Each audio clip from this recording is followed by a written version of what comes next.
Hello friends, welcome to our YouTube channel. Please subscribe करें हमारे channel को और वीडियो को बिना स्किप किए लास्ट तक देखें ताकि टॉपिक आपको अच्छे से समझ में आ जाए। हम इस वीडियो में निसिन इज़ेकियल की poem night of the scorpion को हिंदी में एक्सप्लेन करेंगे। इस पोएम में पोएट निसिन इज़ेकियल एक इंसिडेंट को बताते हैं जो कि उनके या यूँ कहें उनके माँ के साथ होती है। चलिए अब वीडियो को स्टार्ट करते हैं। I remember the night my mother was stung by a scorpion. Poet कहते हैं कि मुझे वो रात याद है जिस रात को मेरी माँ को एक स्कॉर्पियन, एक बिच्छू ने काट लिया था।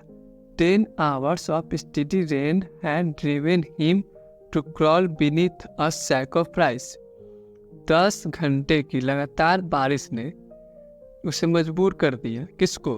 तो बिच्छू को मजबूर कर दिया कि वह घर के अंदर आता है और एक चावल के बोरे के नीचे छिप जाता है। Parting with his poison flash of diabolic tail in the dark room he risked the rain again. वह अपने जहर से अलग हो जाता है, मतलब वह पहले जो है उसकी माँ को, पोएट की माँ को काट लेता है और उसका जो डायबोलिक टेल है उसकी एक झलक देखने को मिलती है रूम में।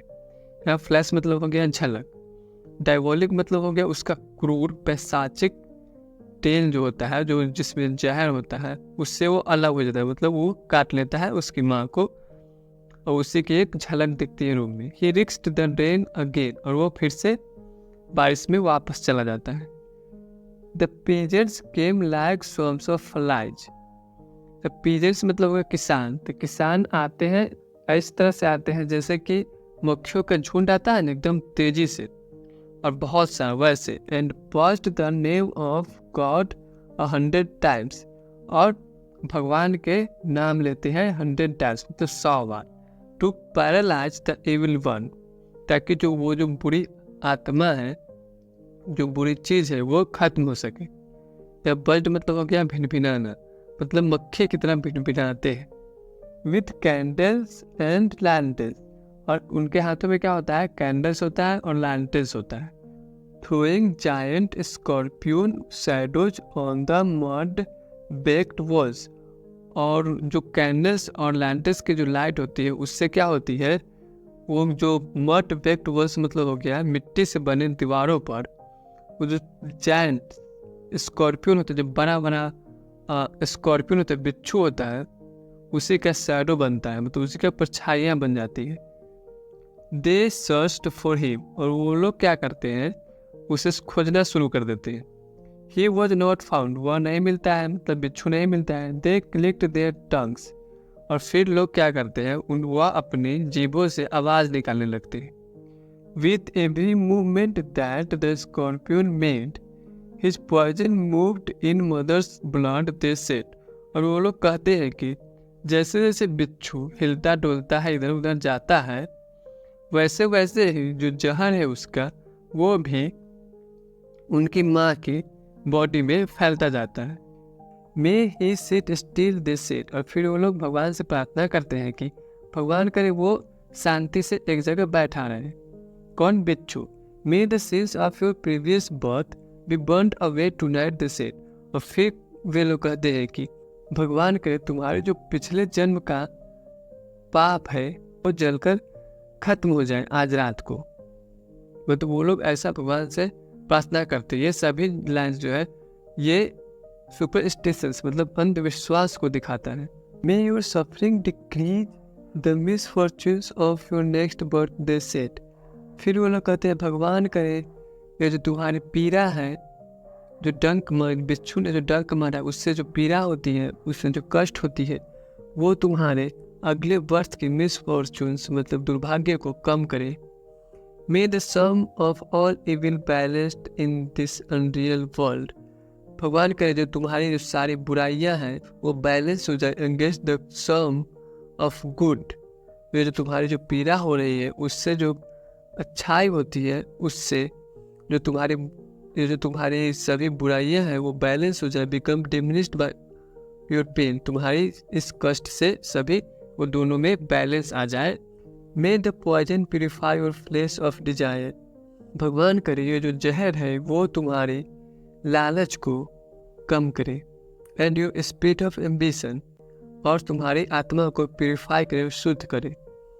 दे सेड, वो लोग ऐसा कहते हैं। And they sat around on the floor with my mother in the centre, the peace of understanding on each face. वो लोग ऐसा कहते हैं और वो सभी लोग उनके माँ के चारों तरफ बैठ जाते हैं और उनकी माँ बीच में होती है और सभी के चेहरे पर एक अंडरस्टैंडिंग होती है, एक समझ होती है शांति की।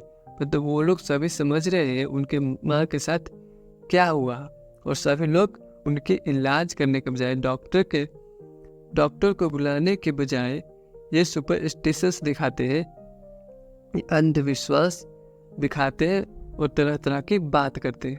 मोर कैंडल्स, मोर लैंटर्न्स, मोर नेबर्स, और ज़्यादा कैंडल्स आती है, और ज़्यादा लैंटर्न्स आती है, और ज़्यादा नेबर्स मतलब पड़ोसी आते हैं। मोर इंसेक्ट्स, और जो लैंटर्न और कैंडल्स के लाइट की वजह से और ज़्यादा कीड़ा मकोड़ा आते हैं। एंड द एंडलेस रेन, और कभी ना खत्म होने वाली बरसात आती है। My mother twisted through and through groaning on mat. उनकी माँ जो होती है पूरी तरह से पीड़ा से करा रही होती है। ग्रोनिंग मतलब हो गया कराहना, मैट पर मतलब चटाई पर। माई फादर स्केप्टिक रैशनलिस्ट, उनके जो पिता होते हैं वो स्केप्टिक होते हैं, मतलब अंधविश्वास पर विश्वास करने वाले नहीं होते हैं, रैशनलिस्ट होते हैं, उनमें समझ होती है, वो समझदार होते हैं। Trying every curse and blessing powder mixture herb and hybrid. पिताजी है वो सभी प्रकार के पाउडर का उपयोग करते हैं, मिक्सचर का, हर्ब मतलब जड़ी बूटी का उपयोग करते हैं, हाइब्रिड का उपयोग करते हैं उस जहर को खत्म करने के लिए, उनकी माँ को पीड़ा को खत्म करने के लिए। He even poured a little paraffin upon the beaten toe and put a match to it. यहाँ तक कि वो क्या करते हैं, उनके जो बिच्छू ने जिस उंगली पर काटा हुआ है उनके उस उंगली पर थोड़ा सा पैराफिन मतलब केरोसिन ऑयल रख देते हैं, केरोसिन तेल रख देते हैं और उसमें आग लगा देते हैं। पुट ए मैच मतलब हो गया आग लगाना। आई watched the flame feeding on my mother. और पोएट जो है वो देखते हैं कि कैसे उनकी माँ की जो चमड़ा होती है उस पर आग जल रही है, मतलब वो आग की फ्लेम को लपटों को देखते हैं। I watched the holy man perform his rites to tame the poison with an इनकंटेशन।